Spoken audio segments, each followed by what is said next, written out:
Okay mga kababayan, no, si Secretary Gibo ang sabi ni Secretary Gibo ng Department of National Defense na ang BrahMos missile at ang HIMARS ay kayang pasabugin ang mga barko ng mga Tsekwa. What? Matindi, ang lupit talaga, no? Kayang-kaya daw pasabugin ng BrahMos. Yung BrahMos missile na to, ito yung galing sa India. At ang HIMARS naman ito ay galing sa US, sa Amerika. Kaya nga, ang sabi ni Secretary Gibo ng DND na kayang-kaya talagang pasabugin. Patay kayo, mga inchik. kaya ito ang ating bibigyan ng reaction video, komentaryo, criticism, kung ano man ang mga saloobin nyo dyan, pwede rin naman kayo mag-comments dyan sa baba, mga kababayan. At isa pa, kung bago pa lang sa aking channel, please like and subscribe na lang muna sa ating YouTube channel bago tayo mag-umpisa. Okay, no? And also paki-subscribe din kay kay Melbs Castle. So itong video na to sa kanya to. So bibigyan natin ng mainit na komentaryo to kasi ito yung mainit na balita ngayon, no? Sa West Philippine Sea. Alam niyo naman yung mga inchik na yan, no? Sinasakot talagang excited na. Excited nang kunin ang West Philippine Sea. Mga lintik na yan. Okay, no? Umpisa na natin. Dahil sa pangambang surprise attack ng China, AFP bibili ng mas maraming missile system. BrahMos ba to o HIMARS? Anong mas gusto nyo? Tara, pag-usapan natin yan. Talagang nakakaalarma kung atakihin tayo ng China ng biglaan. Magpapanik mga Pilipino yan. At baka magkagulo pa ang mismong AFP kung biglaang magkakagera. Pero sigurado naman ako na handa ang AFP natin sa anumang hamong sa seguridad. Kaya inire-rekomenda ni Maritime War Expert Antonio Carpio, dagdagan pa ang BrahMos missile system. May hirapan nga ang People's Liberation Army pasabugin yan. Bakit? Sobrang daming bundok sa Pilipinas. Pwedeng doon magtago ang BrahMos missile dahil mobile naman siya. It means pwedeng ilipat ng AFP ng mga lokasyon. Let's have more BrahMos. Teka, no? Tama nga naman si Carpio, no? No, dapat talaga dagdagan pa, no? Dapat dagdagan pang atin mga missile. Mga missile na ito yung tinatawag na BrahMos missile na galing sa mga India. Yan. Kasi itong sabi nila, itong BrahMos missile na to, itong pinakamalakas na missile na para sa panlaban sa mga barko ng mga Tsekwa. Kayang palubugin ito isang missile ng isang barko ng mga Tsekwa. Ganyan katindi ang BrahMos missile. Kaya nga sinasabi ni Carpio na dadagdagan pa ng maraming mga BrahMos missile. Yan, kaya patay kayo. Paktay itong mga inchik na itong mga Tsekwa, no? Paano yan? Magdadagdag talaga kami ng maraming mga missile para palubugin ang mga barko na mga Tsekwa. Cells, they cannot be destroyed because they are mobile. They can hide behind mountains. But there is Scarborough Shoal, it's fixed. You just input the coordinates, the missile will go there. When you can destroy your enemy at any time, and your enemy cannot destroy you at any time, yes, you control your enemy.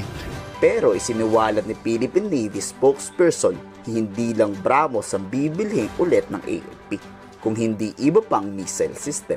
Dagdagan sana yung High Mobility Artillery Rocket System o HIMARS ng AFP at Patriot Air Defense Missile System. Tapos sana dumating na yung karagdagang Typhoon mid-range missile system ng Amerika na capable atakihin ang mainland China. Nakadepende nga kay Secretary Gibo kung anong bibilhing missile system. Yun. Isa pa nito mga kababayan gusto pa magdagdag ng Typhoon missile. ang ating Philippine Army. Alam niyo ba kung ano yung ang Typhoon missile na yun? Capable daw to na makarating mismo sa mainland China na kayang pasabugin. Kayang pasabugin ang lupain ng mga inchik. kaya talagang talagang marami talaga tayong kailangan, no? Marami tayong kailangan marami rin budget. Kaso maraming mga buhaya dito eh. Maraming mga buhayang mga nasa gobyerno. Kaya paano madadagdagan? Paano makakabili nga ng mga ganyang mga high-tech na missile? Ay, teka. Ba't nakapunta tayo sa mga buhaya na naman?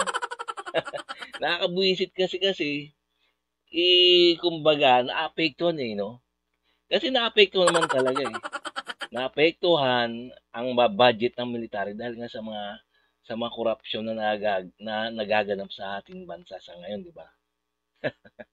Teka. Ibahin natin ang usapan, mga kababayan. Punta ulit tayo sa West Philippine Sea. The modernization plans of the armed forces includes looking at other missile systems, or rather more missile systems. Details of that is at the Department of National Defense. Nangangamba naman ang Maritime Council patungkol sa biglaang pananakop ng China. Pag nagkataon daw kasi yan, militarize o gagawing base militar ang Baho de Masinloc. Hindi daw yan nature reserve. At ang pinakamaapektuhan sa pananakop ng China, supply ng isda sa buong Pilipinas. Yes. At hanap buhay ng mga mangisda.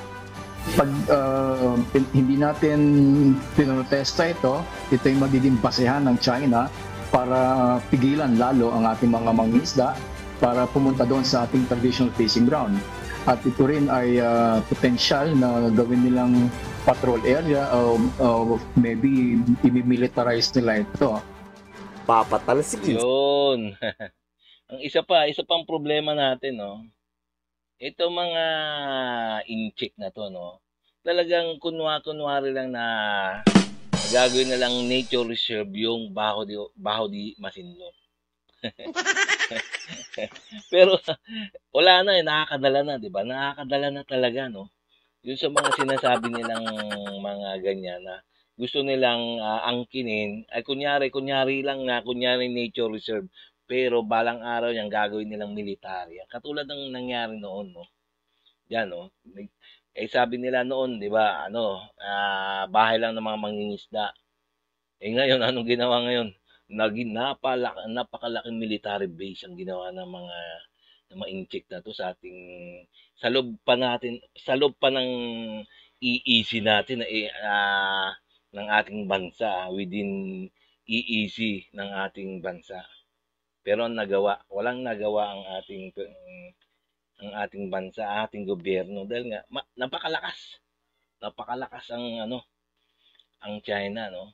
Kaya di natin kaya nga kailangan magdagdag. Kailangan madagdagan ang budget ng sandatahang Pilipinas. Paano madadagdagan? Ang daming buhaya. Buhay. Okay, no? So, pa natin? Diretso pa natin. Sa pwestos PBBM at pinopondohan niya ng China. Illegal daw yan. Dito nagbabala si Secretary Gibo na aarestuhin na ang lahat ng nangingira sa Pangulo basta maaktuhan ito. That's totally illegal. And that's inciting to sedition. What you cannot do directly, you cannot do indirectly in the law.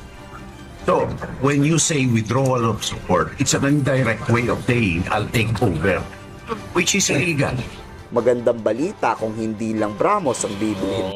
Marami nang gugulo, no? Mga pakanapalayan, mga pakana ng mga incheck. Itong mga, ayun ang sabi ng balita, na ayon sa ating mga kinaukulan, talagang galing daw to sa pinupuntahan daw ng mga incheck. Sana damihan pa ang missile system natin para kung gigerahin tayo ng China, handa tayong dumipensa. Kayo, anong sasabi nyo sa balitang ito?